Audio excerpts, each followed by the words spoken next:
शासनाचा कर चुकवण्यासाठी एका व्यावसायिकाने चक्क एकाच नंबर प्लेटच्या 2 टेम्पो ट्रॅव्हलर लावल्याचा प्रकार उघडकीस आलाय। या प्रकरणी सांगलीच्या वाहतूक शाखेने कारवाई करत 2 वाहने जप्त करत गुन्हा दाखल केलाय। या प्रकरणी पोलीस अंमलदार अविनाश कदम यांनी विश्रामबाग पोलीस ठाण्यात फिर्याद दिली आहे। संशयित प्रमोद दयानंद आवळे याच्यावर गुन्हा दाखल केलाय।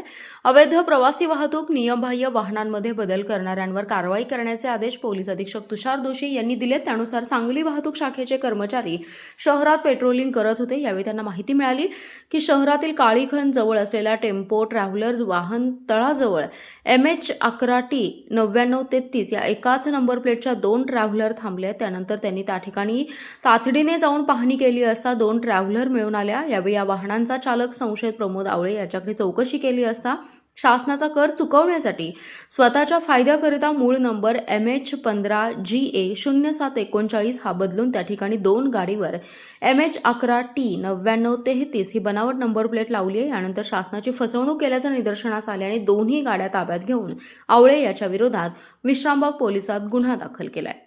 पेट्रोलिंग दरम्यान माझ्याकडे अंमलदार अविनाश कदम यांना त्यांच्या बातमीदाराकडून बातमी मिळाली की काळ्या खणीजवळ एकाच नंबरच्या 2 टेम्पो ट्रॅव्हलर्स या थोड्याफार अंतरानं थांबून आहेत आणि काहीतरी संशयास्पद प्रकार आहे।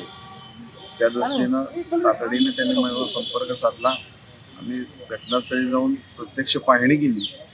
संशय पक्का ठरल्याने दोन्ही गाड्यांना आम्ही वाहतूक शाखेला आणून पुन्हा खात्री करून कागदपत्रांची पडताळणी करून वरील गाडी मालक आणि संबंधित ड्रायव्हर यांच्या विरुद्ध विश्रामबाग पोलीस स्टेशनला गुन्हा दाखल केलेला आहे। तपास चालू आहे, पुढील कायदेशीर कारवाई करत आहोत।